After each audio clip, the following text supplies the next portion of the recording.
Godt. Vi kører. Inden for krop og kost, så har jeg seksuel dannelse og yoga. Der har jeg haft saft og sylt. Og massage velvære. Og jeg har haft grønne fingre, og nu har jeg hjernens mysterier og kroppens mysterier. Og så kan man så diskutere, er det en mand eller en kvinde? I første time, der starter vi sådan ud med at snakke om, hvad vi synes er interessant, og hvad vi egentlig gerne vil have om, fordi der er jo ikke noget pensum. Så det var faktisk bare os selv, der skræddersyede vores timer. Undervisningen starter for det meste med, at Johanne, vores lærer, beskriver, hvad vi skal igennem i dag. Og så åbner hun måske op med nogle spørgsmål, som vi sidder og snakker om i små grupper. Så kan man komme på den her. Den er virkelig soft, og man kan lidt sin selv. Her sidste gang havde vi tantrasex, analsex og BDSM.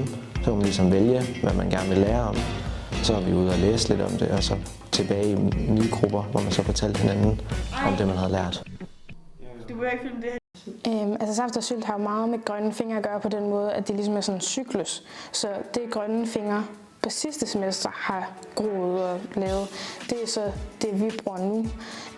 Og så dem, der har grønne fingre nu, det kommer så til at gå videre til forårsholdet.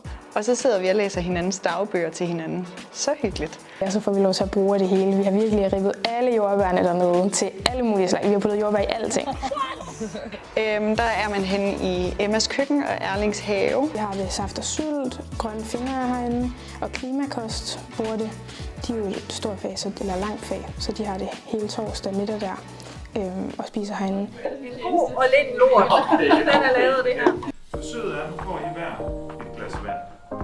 Hjernens mysterier handler meget om det der med, der undersøger vi de forskellige områder inden for intelligens. Så der er noget logik, matematik, kreativitet, sproglig. Og det er mega interessant at se, hvordan nogen i klassen bare, kreativitet var bare slet ikke naturligt for dem, mens det var for nogle andre. Men så kunne det være omvendt den næste time, hvor det så handlede om sprog. Det modsatte af placebo. Nocebo, og det er sjovt, at man kan få folk til at tænke sig syge. Jeg har engang lavet et vildt uetisk eksperiment med 2 elever. Fordi vi bare lærer, hvordan vores hjerner tænker, sådan rent personligt. Og der synes jeg også, at det var rart på en eller anden måde, at selvom man ikke er den hurtigste til at gå ud af klassen, når vi sidder med matematikregnestykker, så har du fundet sindssygt mange strukturer i den kreative øvelse eller den sproglige øvelse, at du lærer os lige pludselig, at bare fordi at de steder, hvor du har lært, eller hvor du har følt nederlag, men det er overhovedet ikke et nederlag længere, fordi du ved, at din hjerne er langt bedre i andre områder. En elev til at få ondt i hovedet, og en anden til at prøve at kaste op derovre, fordi der var slet ikke, det var ren nocebo. Jeg tror sådan en Niklas fra Herning før højskolen aldrig har valgt massage, og jeg synes, det kunne være fedt at udforske noget nyt. Jamen i massage velvære, der er fokus jo egentlig meget på at løsne de her muskelspændinger i kroppen, og det er meget tæt kontakt, så det er også en grænse, man skrider. Men det er meget rart, at man kommer så tæt på hinanden.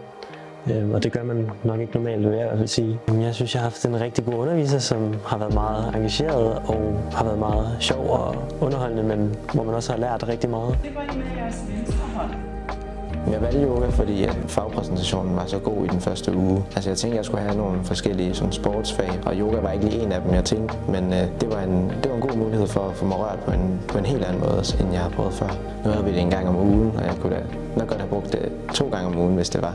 Alle kan være med til yoga, fordi det er din krop, der ligesom sætter grænsen for, hvor langt du kan gå ned i barnets stilling, eller hvor højt du kan komme op i hunden.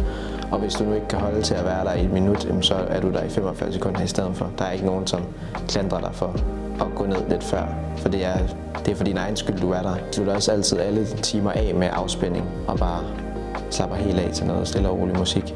Så det er både for krop og sjæl.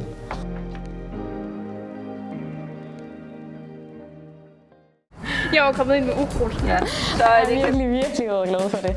Og virkelig været glad for fagene og lærerne. Og jeg tror slet ikke, jeg var forberedt på, hvor meget man sådan kunne lære på 4 måneder af alt muligt. Men jeg tror, jeg har lært meget sådan konkrete ting i fagene. Sådan noget som bare sådan noget mere saft og sylte. Det, jeg har fået ud af højskole, er nok også, at jeg har tænkt mig at anbefale det til alle, jeg kommer omkring. Fordi det skal de da bare gøre. Og det er lige meget, hvor gammel du er. Den chance skal du bare tage, hvis du har muligheden for det. Og det er virkelig fedt. Jeg tror ikke, man vil fortryde det.